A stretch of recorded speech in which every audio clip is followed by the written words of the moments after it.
Assalamualaikum warahmatullahi wabarakatuh. Kelompok kami ini akan menjelaskan tentang sistem penunjang keputusan. Anggota kelompoknya itu ada Diko Ilham Fauzan, Muhammad Dafa Atami, dan saya Rian Kurniawan. Di sini kelompok kita akan menjelaskan tentang proses cleaning data, lalu proses clustering, dan kemudian proses clustering data menggunakan metode K-means, dan proses klasifikasi data menggunakan metode Skinner-Snodgrass.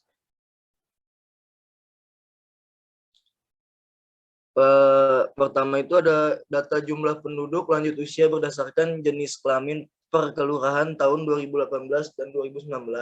Data ini berisi jumlah penduduk lanjut usia yang berdasarkan jenis kelamin per kelurahan Provinsi DKI Jakarta pada tahun 2018 dan 2019. Seluruh jumlah total data ada 1067. Data ini tidak bersih karena masih ada data kosong yang berjumlah 10 data. Berikut adalah jumlah data yang masih kosong. Cara melakukan pengecekannya menggunakan hashtag checking the missing values data.isnull dalam kurung tutup kurung .sum buka kurung tutup kurung. Nah, lalu akan keluar outputnya. Nah, yang ada data kosong ini adalah jumlah usia berjumlah 10 data kosong. Next. Dalam data ini kami melakukan proses cleaning atau membersihkan data yang kosong. Berikut proses cara melakukan cleaning datanya. Yang pertama itu dropping the records with age missing in data frame data sama dengan data dalam kurung data.usia.isnull buka tutup kurung .copy buka tutup kurung. Setelah itu akan terhapus. Kemudian untuk mengecek lagi apakah masih ada data kosong atau tidak, apa sudah terhapus atau tidak, dengan menggunakan checking the missing values in the dataset. Data.isnull buka tutup kurung .sum buka tutup kurung. Next. Kemudian ada K-mean cluster. Berikut ini adalah proses clustering menggunakan metode K-means proses pertama. Seperti berikut. Dan output yang dihasilkan ini berupa data plot data. Plot data yang output ini dia memberitahu tentang merupakan persebaran data dari penduduk lanjut usia pada tahun 2018 dan 2019. Next.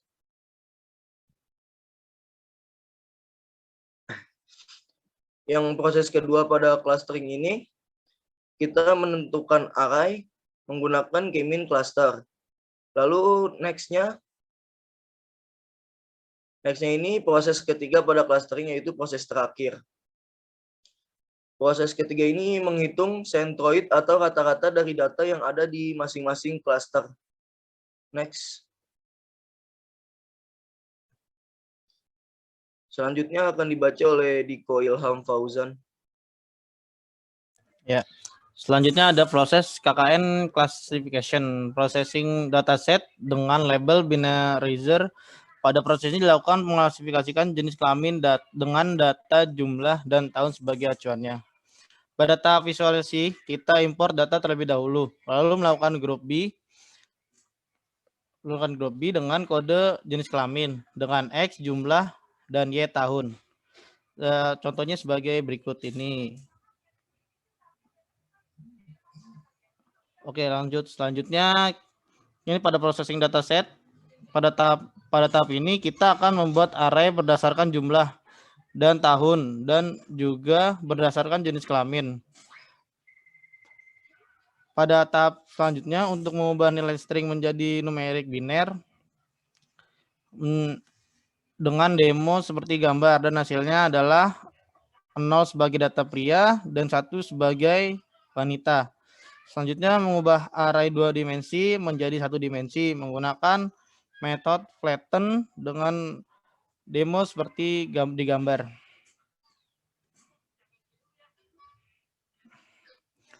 Selanjutnya ada training KKN classification model. Pada tahap ini kita import class terlebih dahulu.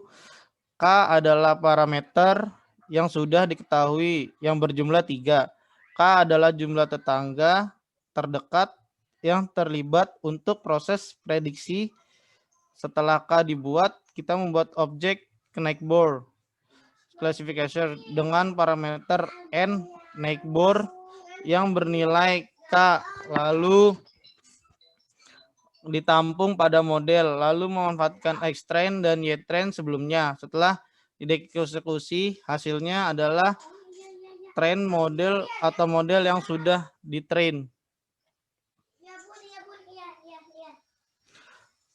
Prediksi dengan KKN classification model. Pada tahap pertama, kita akan menentukan jenis kelamin berdasarkan data jumlah dan data tahun. Setelah itu, kita membuat array yang dimana array tersebut akan ditampung oleh XNew. Dan hasilnya adalah array 2 dimensi yang dimana ada 1 baris dan 2 kolom. Tahap kedua, menentukan hasil prediksi YNew dengan model prediction XNew dan hasilnya diprediksi akan memiliki jenis kelamin 0. Tahap terakhir adalah pemanggilan jenis kelamin. Jika Anda lupa 0 adalah laki-laki atau perempuan dan target 0 adalah laki-laki. Visualisasi nearest Knightbor. Menampilkan kembali data grup P yang sudah kita buat sebelumnya dan menambahkan data jumlah tahun marker S terus atau kotak colornya itu adalah merah dengan nama atau labelnya misterius. Hasilnya seperti di gambar.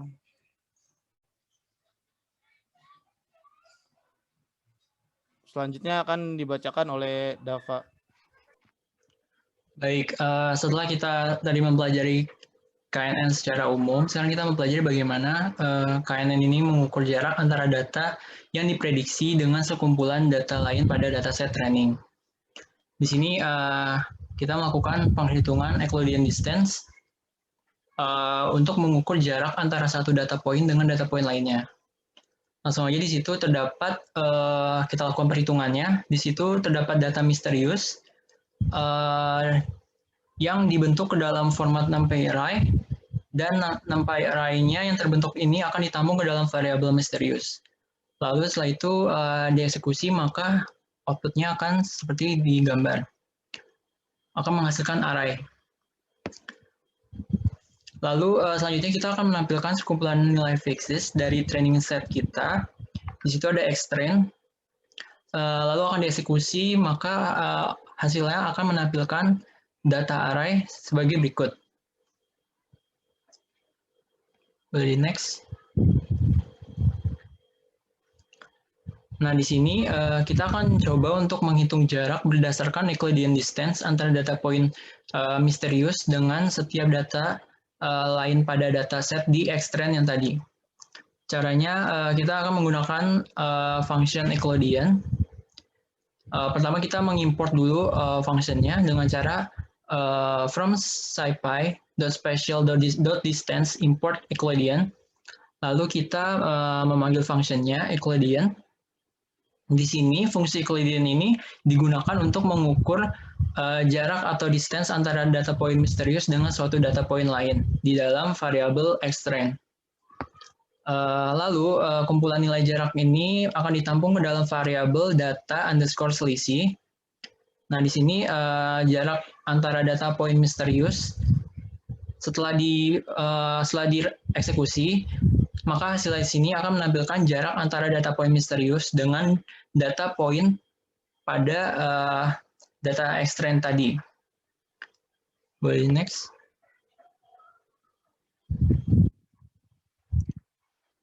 Oke, selanjutnya kita akan membentuk kolom baru pada tabel DF ini dengan memanfaatkan data underscore selisih.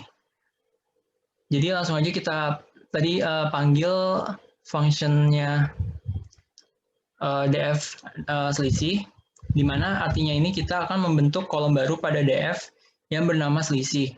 Lalu datanya ini kita ambil dari variabel data underscore selisih. Lalu nantinya yang df short underscore values itu akan mengurutkan data secara ascending berdasarkan kolom jarak. Lalu hasil akan dieksekusi dan akan tampil seperti di layar. Karena pada kasus ini kita menentukan nilai K-nya itu sama dengan 3, maka kita hanya memperhatikan 3 data poin teratas dengan jarak terdekat dengan data poin misterius. Jadi di situ terdapat 3 data neighbor terdekat dengan jenis kelamin perempuan, laki-laki, dan laki-laki. Nah, nantinya berdasarkan 3 data ini, maka KNN akan memprediksi data poin misterius ini sebagai data laki-laki. Next. Nah, selanjutnya kita akan mempersiapkan testing set yang terdiri dari 4 data point. Di sini kita akan menyiapkan NumPy array-nya yang terdiri dari 4 baris dan 2 kolom sebagai variabel xtest, lalu menyiapkan data target yang terdiri dari 4 data berupa laki-laki, laki-laki, laki-laki, dan perempuan. Di situ terdapat lb.transform berfungsi untuk mentransformasikan nilai string ke nilai numerik biner. Lalu terdapat metode flatten itu untuk menghasilkan array 1 dimensi. Lalu akan dieksekusi, maka hasilnya akan menampilkan variabel xtest dengan array 2 dimensi, lalu variabel ytest dengan array 1 dimensi, dan menghasilkan bilang numerik biner. Setelah itu, kita akan melakukan prediksi terhadap testing set. Di sini kita akan memanggil function model.predict, dan kita akan memprediksi data xtest yang dimasukkan ke dalam variabel ypred, y_pred. Jadi setelah dieksekusi, maka hasilnya akan tampil berupa array bernilai 0, 0, 0, dan 0. Next. Selanjutnya kita melakukan evaluasi model dengan accuracy score.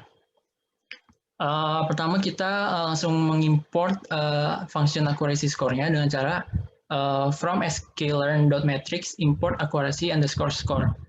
Lalu kita akan melakukan pemanggilan function accuracy underscore score dengan di situ terdapat 2 parameter. Yang pertama ada parameter y underscore test. Di situ y underscore test itu merupakan target dari data testing set. Dan parameter kedua yaitu y underscore pred merupakan hasil prediksi untuk target dari testing set. Lalu nilai akurasi ini akan ditampung ke dalam variabel acc dan akan dieksekusi. Setelah dieksekusi akan tampil tampilan seperti berikut, yaitu akurasi sebesar 0,75. Lalu selanjutnya kita akan melakukan evaluasi model dengan precision score. Situ sama, kita pertama mengimport dulu function precision score-nya dengan cara from sklearn.matrix import precision underscore score. Lalu kita panggil function-nya yang dengan 2 parameter yang tadi, y underscore test dan y underscore pred, lalu dimasukkan ke dalam variabel pred.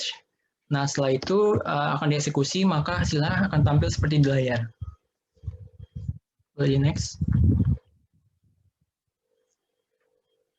Selanjutnya kita akan melakukan evaluasi model dengan recall score. Pertama kita harus mengimport dulu function recall underscore score-nya dengan cara from sklearn.matrix import recall underscore score. Lalu kita panggil function-nya beserta 2 parameter y underscore test dan y underscore pred. Lalu hasilnya akan ditampung ke dalam variabel rec, dan maka ketika dieksekusi hasilnya akan tampil seperti di layar.